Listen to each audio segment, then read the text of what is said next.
Hello dear प्यारे प्यारे बच्चों, बोर्ड्स के कैसे हो? 20 दिन बाकी है बोर्ड की एग्जाम के लिए। और आई नो बोर्ड्स के बच्चे क्यों बोला मुझे समझ में नहीं आया, बट इट्स ओके। तो यार देखो, 12th बोर्ड आ गया है, 20 भी दिन बाकी है, एग्जाम चालू हो जाएगी। और घर में जो वातावरण है मैं वो कम्प्लीटली फील कर सकता हूँ। मैं भी उसी वातावरण से जिया हूँ, निकला हूँ, गुजरा हूँ। मम्मी लोग बहुत ज्यादा केयर करने लगता है खाने पीने की, पापा लोग स्ट्रिक्ट हो जाते हैं, मम्मी लोग भी स्ट्रिक्ट हो जाती है जब हाथ में फोन दिखता है। घर में बहुत सारे लोग हम लोग को बिना मतलब का सिंपैथी भी देते हैं, अरे कितना पढ़ाई करता है, कितना पढ़ाई करता है। और जिस मोमेंट आपने पढ़ाई करनी बंद कर दी, वही मोमेंट जो सिंपैथी देने वाला व्यक्ति है वही आदमी हमसे हमारी रूह छीने तब तक हमें कोसता रहता है कि अरे पढ़ाई कर, बोर्ड आ रही है, शर्म नहीं आ रही, 2 साल बर्बाद कर दिए। तो अब ना कुछ 20 दिन बाकी है, हम सब जानते हैं। ये 20 दिन के लिए मैंने सोचा कि कुछ छोटे छोटे 5 चीजें करनी और 5 चीजें नहीं करनी उसके टिप्स दे दूं। तो what to do and what not to do, ये हमको समझना है, क्योंकि हमारे बोर्ड्स हमारे सर पे आ चुके हैं, है ना। अब ड्रामा नहीं, सिर्फ syllabus. No drama, only syllabus. 5 चीजें करनी क्या है बता देता हूँ। देखो, सबसे पहले तो आप लोग रिवाइज करोगे हाई वेटेड टॉपिक्स और रिपीटेड टॉपिक्स। रिपीटेड टॉपिक्स का मतलब क्या होता है? जो एग्जामिनर्स को पसंद है वही रीड करो, वो नहीं जो आपको 2 बजे रात को उठाए और बोले कि इसको पढ़ो।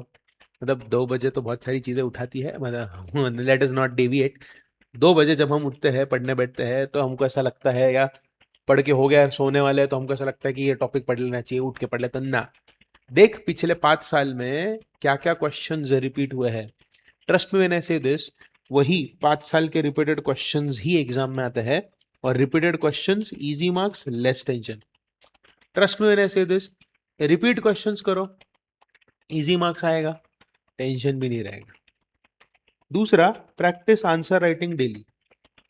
आई नो हम सब लोग थ्योरी सब्जेक्ट को रीड करते हैं, अकाउंट्स के टेबल्स को रीड करते हैं।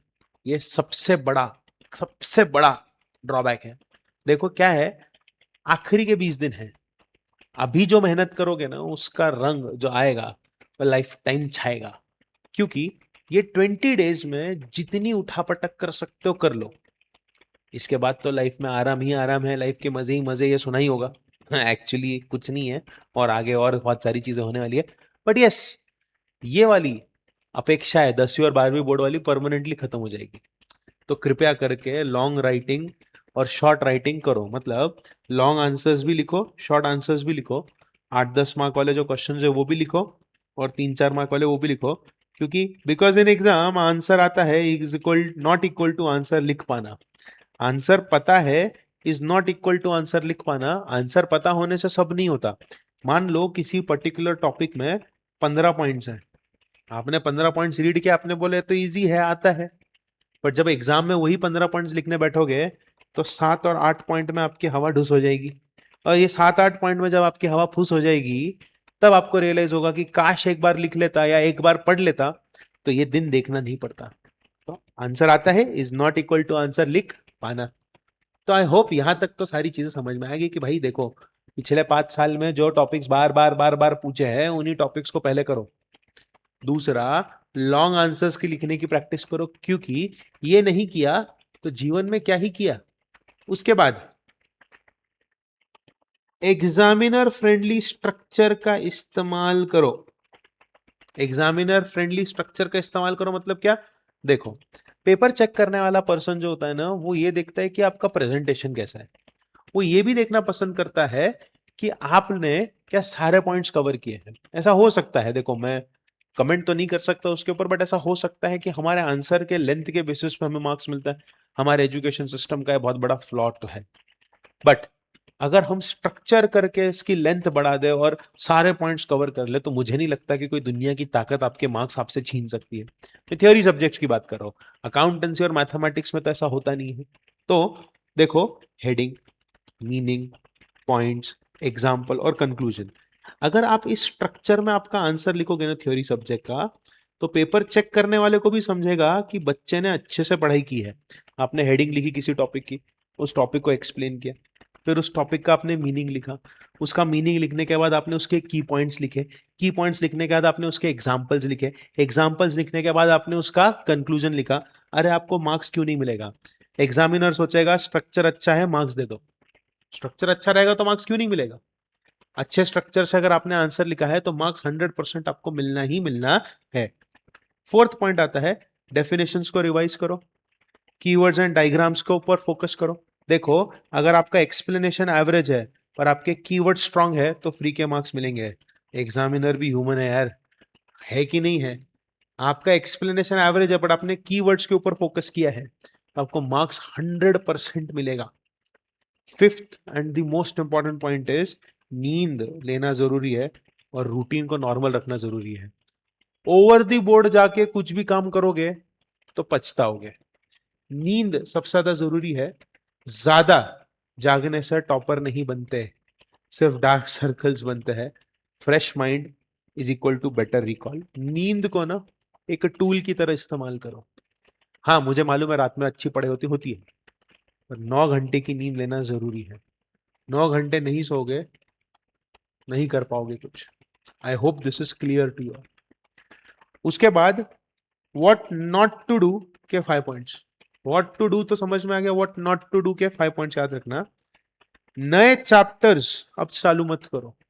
सिर्फ देख लेता हूं बोल के चैप्टर खोलना और फिर कंफ्यूजन का बॉम्ब क्रिएट होगा। भाई नहीं आता है ना तो मत करो, जो आता है उसको स्ट्रॉन्ग करो बेटा। अगर समझ तेरे किसी सब्जेक्ट में 15 चैप्टर है, 15 में से तुझे 11 चैप्टर आते हैं स्ट्रांगली, 2 चैप्टर अच्छे ठीक ठाक आते हैं और बचे हुए जो 2 चैप्टर है वो नहीं आते हैं, तो इसके ऊपर फोकस मत कर, इनको स्ट्रांग करने की कोशिश कर। समझ में आया? अच्छा, रैंडम पढ़ाई मत करना। रैंडम पढ़ाई मत करना मतलब क्या? आज इधर कल उधर, सिलेबस कहीं नहीं पहुंचता। मतलब मैं आपको एक एग्जांपल देता हूँ कि मान लो कि मैंने इकोनॉमिक्स का चैप्टर नंबर 1 लिया। मैंने चैप्टर नंबर 1 में 20 पेज है, 15 पेज मैंने रीड कर लिया, 5 पेज बाकी है। मैंने ब्रेक लेने का सोचा, मैंने 5 पेज पलटे, मैंने कहा तो ईजी है बाद में करता हूँ। फिर कल मैं इकोनॉमिक्स पढ़ने बैठूंगा तो मैं क्या करूंगा, मैं कहूंगा ये 5 पेज तो ईजी बाद में करूंगा, वैसे भी आता है, नया टॉपिक चालू करता हूँ। फिर बीच में बोर हो गया, बंद कर दिया, सोचा कि अब अकाउंट्स कर लेते हैं। अब इकोनॉमिक्स का सेकंड टॉपिक छोड़ के अकाउंट्स करना चालू किया और इकोनॉमिक्स का सेकंड टॉपिक छोड़ दिया। अकाउंट्स खत्म होने के बाद मैंने इकोनॉमिक्स के सेकंड टॉपिक को हाथ नहीं लगाया, क्योंकि मुझे ऐसा लगता है कि मुझे आता है तो उसको करने की जरूरत नहीं है, सीधा थर्ड और फोर्थ टॉपिक लेता हूं। ऐसा करना मत, ये सबसे बड़ी गलती है, मैंने भी की है। ठीक है? और याद रखना, रट्टा मत मारो, रट्टा मत मारो। पॉइंट्स को समझो, हर चीज की मीनिंग को समझो। एक लाइन भूल है पूरा आंसर गया। जितना रट्टा मारोगे उतना ज्यादा प्रॉब्लम क्रिएट करोगे अपने आप के लिए। ठीक है? नेक्स्ट आता है समझ के पढ़ो, रोबोट मत बनो। मतलब वही है ना, मैंने अभी आपको क्या बोला, लाइन भूले पूरा आंसर गया। जब तक पॉइंट समझ के नहीं पढ़ोगे तब तक आप कुछ भी रट्टा मार लो, कितना भी आप अच्छे रहो, रट्टा मारने में आपको मार्क्स नहीं मिलेगा। रेयर केसेस में होता है, रट्टेबाज बच्चे होते हैं, रट्टा तो मार लेते हैं, मार्क्स भी आ जाता है, बट आगे उनका कुछ नहीं हो पाता। मत बनना वैसा रोबोट। ठीक है? चतुर रामलिंगम को देखा है 3 इडियट्स के, वैसा बनना है क्या तुम लोग को? नहीं बनना है ना। और ये बहुत इंपॉर्टेंट है, ये मेरे लिए बहुत, मतलब मेरा खुद का पर्सनल फेवरेट पॉइंट है। क्यों पर्सनल फेवरेट पॉइंट है मैं आपको बता देता हूँ। देखो क्या होता है, हम लोग ना, मुझे मेरे मेरे टाइम पे तो व्हाट्सएप इंस्टाग्राम और ये सब नहीं था, स्नैपचैट नहीं था, है ना। फेसबुक था, फेसबुक के लिए भी लॉगिन फोन से नहीं होता था, लैपटॉप से लॉगिन करना पड़ता था, कंप्यूटर से लॉगिन करना पड़ता था, और बोर्ड्स के टाइम पे तो बहुत मुश्किल से मिलता था। तो यार मेरे भी एक सोसाइटी में दोस्त था, तो हम लोग ना ऐसा कभी पढ़ाई हो गई, शाम को मिलने आते थे तो गार्डन में बैठते थे। तो उसका और मेरा सीबीएसई बोर्ड था, हम सेम बोर्ड के थे, तो हम लोग गार्डन में बैठ के बातें करते थे। तो वो ना मेरे को डरा देता था, हे तुला आता नहीं क्या, तेरे को आता नहीं क्या, तुला येत नाही का, हे माहिती नहीं का। भाई मैं रिलैक्स होने के लिए नीचे आया हूं, और वो मुझे डिमोटिवेट कर देता था। उसका इंटेंशन नहीं होता था, वो हाइपर एक्टिव बच्चा था। मुझे ऐसा लगता था कि इसको आता है, मेरे को नहीं आता, मैं गधा हूं, मैं डम हूं। समझ में आया? उसके 5 टॉपिक हो चुके हैं, मेरे 2 ही टॉपिक हुए अभी भी। शिट, उसका मैथ्स पूरा हो चुका है, उसका इको पूरा हो चुका है, उसका अकाउंट्स पूरा हो चुका है, यार मेरा अभी तक बाकी है। मत कंपेयर कर। ऐसा भी हो सकता है ना कि उसका हुआ है बट उसके एग्जाम में मार्क्स नहीं है, तेरा कम हुआ है बट तूने कामली पेशेंटली रूटीन सेट करके अगर अभी भी प्रिपेयर किया सब सही तरीके से, तो तेरे को मार्क्स मिल सकते हैं। देखो, तुम्हारा पेपर उसके साथ कंपेयर नहीं होता, अपना रेस अपना पेस होता है। अपना रेस अपना पेस, अपना रेस अपना पेस, है ना। और याद रखना, खाना स्किप मत करना, नींद स्किप मत करना, क्योंकि अगर आपने खाना और नींद को स्किप कर दिया ना बेटा, तो बहुत भयंकर वाली वाट लगेगी। ठीक है, टायर्ड माइंड, लो मार्क्स, भूखे टॉपर हिस्ट्री में नहीं मिलते हैं। ठीक है, तो आई होप आपको क्या करना है और क्या नहीं करना समझ में आ चुका है ना। So please stay calm, stay wise and study properly, क्योंकि बोर्ड्स हमारी लाइफ डिसाइड नहीं करती, बट ये हमारे लाइफ का बहुत बड़ा टर्निंग पॉइंट है और बहुत गंदा प्रेशर होता है, कैन अंडरस्टैंड। तो कमेंट करो कैसे लगे आपको ये 5 पॉइंट्स करने के, 5 पॉइंट्स नहीं करने के। मैं आपकी मदद करूंगा ऐसे ही बोर्ड्स के अंदर। मिलते हैं अगले वीडियो में, टिल देन मामा मिया लजानिया, बाय बाय।